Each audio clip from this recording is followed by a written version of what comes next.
Hai positive people, kemarin kita baru saja menyelesaikan Matius pasal 5 sampai Matius pasal 13. Dan besok kita akan melanjutkan Matius pasal 14. Kali ini ada devotion yang spesial pas hari kemerdekaan Indonesia. Dirgahayu Republik Indonesia ke-75. Bersyukur kepada para pahlawan dan pendiri bangsa yang telah berjuang merebut kemerdekaan. Sudah menjadi tugas dan tanggung jawab kita bersama untuk mengisi kemerdekaan dengan bekerja keras membangun bangsa ini. Di tahun 75 tahun kemerdekaan Indonesia mengambil tema Indonesia Maju. Berarti sudah menjadi tugas dan tanggung jawab setiap rakyat Indonesia untuk membuat Indonesia maju sejahtera. Bukan sekedar tugas pemerintah saja. Kenapa kita perlu membuat Indonesia maju? Karena Indonesia belum menjadi Firdaus. Merupakan tugas dan tanggung jawab kita untuk membuat Indonesia seperti Firdaus. Karena Yesus mengajarkan dalam doa Bapa kami, Matius pasal 6 ayat 10, datanglah kerajaanmu, jadilah kehendakmu di bumi seperti di surga. Merupakan sebuah kehendak Bapa, merupakan kehendak Yesus, merupakan moto Tuhan Yesus, merupakan visi Tuhan Yesus untuk membuat Indonesia seperti di surga. Kenapa? Supaya Indonesia tidak ada lagi kejahatan, kemiskinan, kebodohan, kelaparan, pengangguran, sehingga kita bisa tinggal di negara ini dengan sejahtera. Pertanyaannya, bagaimana membuat Indonesia maju? Yang pertama, kita belajar untuk membuat Indonesia maju. Tuhan mau untuk kita sebagai rakyat Indonesia tidak lagi melihat ke belakang. Karena orang melihat ke belakang, dia gak bisa lihat ke depan. Orang yang lihat ke belakang gak bisa progres, bergerak maju ke depan. Makanya biasanya kalau mobil itu kaca depan lebih besar daripada kaca spion, supaya si supir bisa fokus untuk lihat ke depan.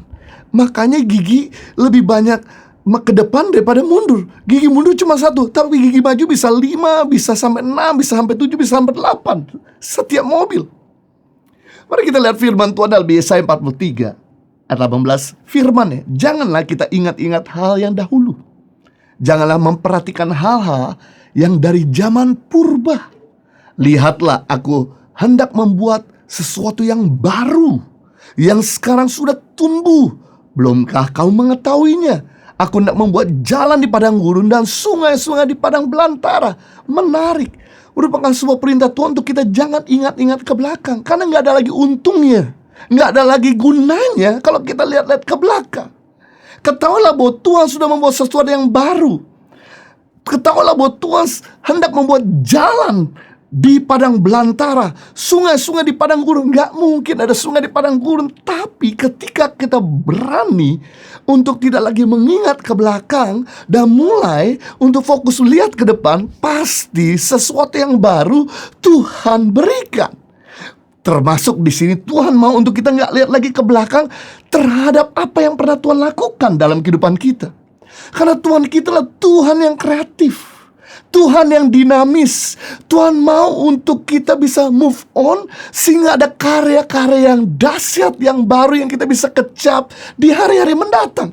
Seperti halnya dengan bangsa Israel, Tuhan pernah bikin mujizat terbesar, yaitu membelah Laut Merah, sehingga bangsa Israel bisa berjalan di atas laut yang kering. Itu Tuhan buat satu kali saja kepada bangsa Israel, supaya Tuhan mau menyatakan kebesaran mujizat-mujizat yang lainnya ke depan. Dan puji Tuhan, ketika bangsa Israel mulai bergerak terus maju ke depan menuju dalam perjanjian, di situ Tuhan bikin di mana air pahit, di Mara, Tuhan ubah menjadi air yang bisa diminum. Di mana bangsa Israel ketika kelaparan, Tuhan turunkan mana dari surga. Ketika bangsa Israel udah mulai jenuh dengan makanan roti, Tuhan kirim burung gagak daging untuk mereka nikmati. Ketika bangsa Israel kehausan, Tuhan kasih mujizat di mana dari gunung batu yang tandus bisa keluar air. Hal yang sama, Tuhan mau untuk kita tidak lagi mengingat apa yang pernah terjadi sebelum masa COVID-19. Tuhan minta untuk kita bisa melihat ke depan, melihat supaya kita bisa bergerak, maju, dan merasakan mujizat yang baru di masa COVID-19 ini, di era new normal. Kenapa? Karena sebelum masa COVID-19 sudah berakhir. Kita nggak lagi bisa berharap untuk kembali seperti yang lalu. Sekarang kita sudah masuk new normal. Jangan lagi komplain, jangan lagi mengeluh, jangan lagi sedih, jangan lagi mengharapkan seperti sebelum masa COVID. Keuntungan bisnismu, keadaan pelayananmu, keadaan di mana rumah tanggamu dan sebagainya. Waktunya untuk kita move on. Di era new normal ini Tuhan bisa lakukan mujizat yang baru. Saya ingat sekali dengan teman saya, di mana ketika masuk masa COVID-19, dia seorang pengusaha pabrik tekstil di Bandung. Dia sempat kontak sama saya, dia bilang, gimana saya harus bayar karyawan, bayar gaji, THR dan sebagainya. Kemudian saya bilang, kita tanya Tuhan. Dan ketika dia tanya Tuhan, Tuhan kasih ide untuk dia rubah pabrik tekstilnya menjadi pabrik APD. Dan sekarang ini luar biasa bergerak. Sampai saking sibuknya harus nolakin klien-klien, dan dia bisa bayar semua gaji karyawan dan bayar THR yang lalu. Kami juga sempat mengalami di mana biasanya menjual merchandise Tangan Pengharapan di tempat di mana kami melayani di offsite, di persekutuan di gereja. Karena lewat merchandise yang kami pakai ini, kami salurkan untuk memajukan pendidikan. Keuntungannya untuk menolong pendidikan anak-anak pedala Indonesia. Begitu masa COVID-19 ini, kami udah gak bisa jual secara offset. Kami mulai bingung, karena kami gak punya pengalaman di online. Ketika kita coba online, kita gak bisa jalan. Karena memang kita gak bidangnya di situ. Kemudian saya mulai tanya sama Tuhan, apa yang harus kami lakukan dan kerjakan? Tiba-tiba Tuhan tunjukkan satu orang teman yang memang dia kekuatan di e-commerce. Dan saya telepon dia, bersediakah kamu membantu, mengcoaching, membina kami. Dan kemudian dia mulai coaching kami, dia mulai membina kami, dia mulai diarahkan kami, dia mulai menuntun kami. Dan akhirnya sekarang kita bisa jualan online. Dan kita udah lagi gak berpikir yang seperti lalu untuk berjual lagi di offsites. Dan puji Tuhan sekarang ini jalan. Ada begitu banyak perusahaan-perusahaan yang hari-hari ini di mana mereka mau gak mau untuk banting setir, untuk lihat ke depan, gak lagi lihat apa yang ada di belakang. Beberapa teman saya punya perusahaan travel besar. Ketika masuk masa COVID ini, dia udah gak bisa bayar gaji karyawannya. Dia udah bingung bagaimana menantikan apakah kapan vaksin bisa ditemukan dan sebagainya. Vaksin udah ditemukan. Akhirnya saya bilang, jangan pernah nunggu sampai vaksin ditemukan. Buat sesuatu mulai sekarang. Karena Tuhan ada Tuhan yang kreatif. Dan akhirnya dia mulai berubah, membangun usaha pertanian, peternakan, perkebunan, sebagainya. Sekarang jalan, dia happy, gak lagi ingat-ingat yang lalu. Tuhan mau untuk kita bisa move on, supaya lewat usaha kita, lewat pekerjaan kita, lewat income kita, kita bisa memberkati bangsa Indonesia, bisa memberkati keluargamu. Yang kedua, untuk membuat Indonesia maju, yaitu kita harus berusaha dan berdoa untuk kesejahteraan kota dan bangsa kita. Yeremia pasal 29 ayat 7, usahakanlah kesejahteraan kota kemana kamu aku buang, dan berdoalah untuk kota itu kepada Tuhan, sebab kesejahteraannya ada kesejahteraanmu. Merupakan sebuah perintah Tuhan untuk kita berusaha dan berdoa untuk kesejahteraan kota. Sebab kalau kota gak sejahtera, disebabkan karena kita tidak lebih dulu mensejahterakan. Jadi jangan berharap kita hidup tenang, hidup damai, hidup enak, kalau kita sendiri gak pernah berjuang untuk membuat Indonesia ini sejahtera.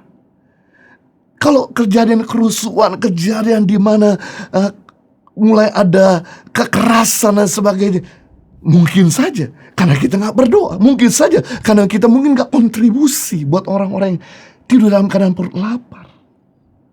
Ini waktu dan saat di mana kita harus mulai berusaha. Kata berusaha artinya mau berkorban, mau all out untuk mendapatkan kesejahteraan itu.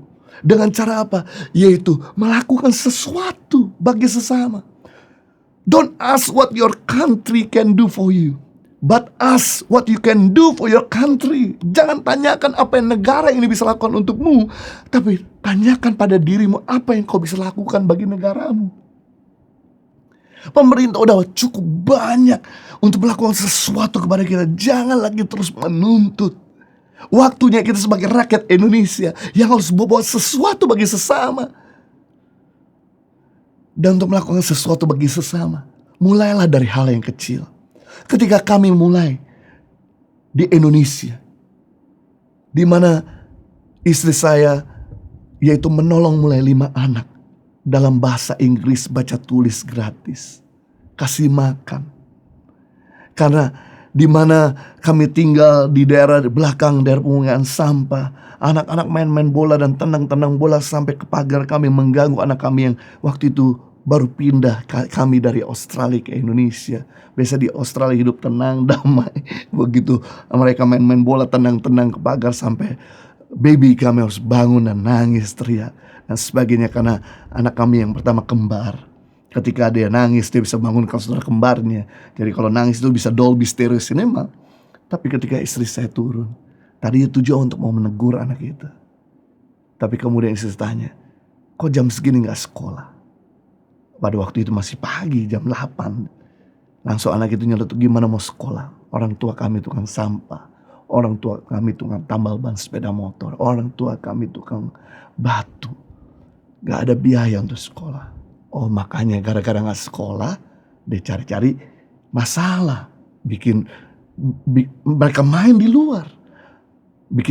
Akhirnya ganggu-ganggu. Kemudian istri saya tawarkan, mau gak kakak ajarin baca tulis bahasa Inggris gratis? Mereka langsung teriak mau. Dan kemudian kapan? Mereka berkata besok. Istri saya kita mulai membeli meja yang kecil, bangku yang kecil, karena anak kecil, dan papan tulis. Dan kemudian mereka datang besok. Istri saya mulai ngajarin baca tulis bahasa Inggris gratis.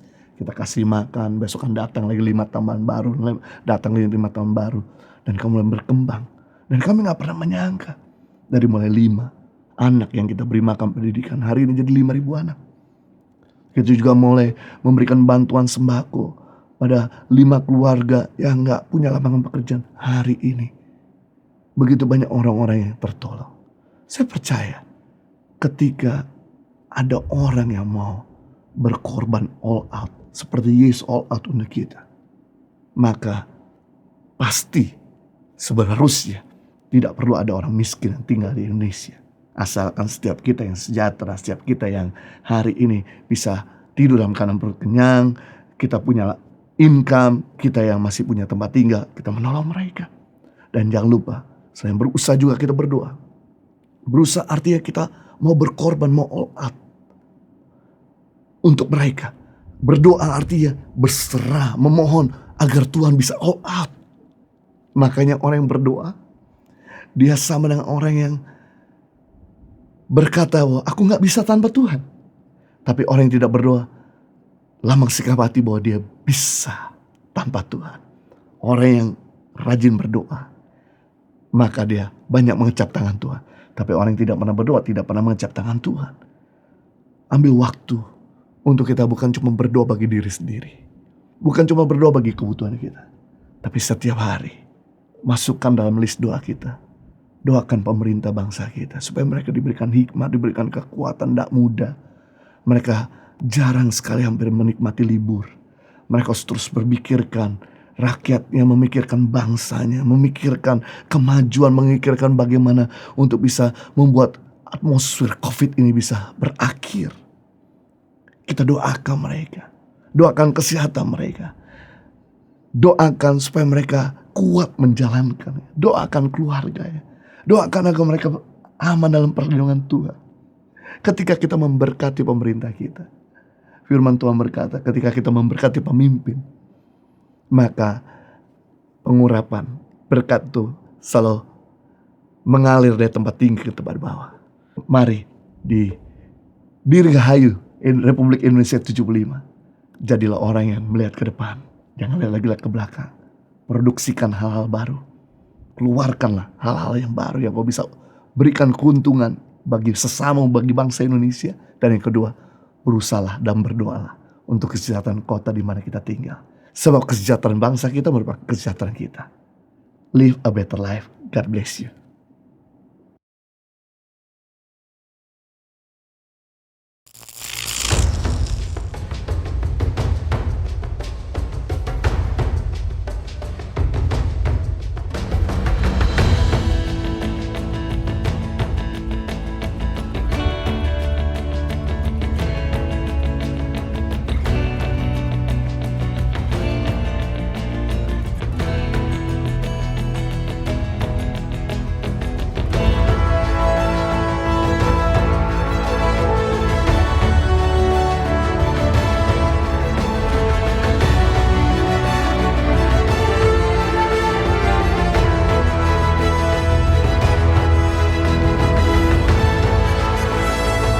Suka duka, perjuangan guru tangan pengharapan dalam membangun pendidikan di pedalaman Indonesia.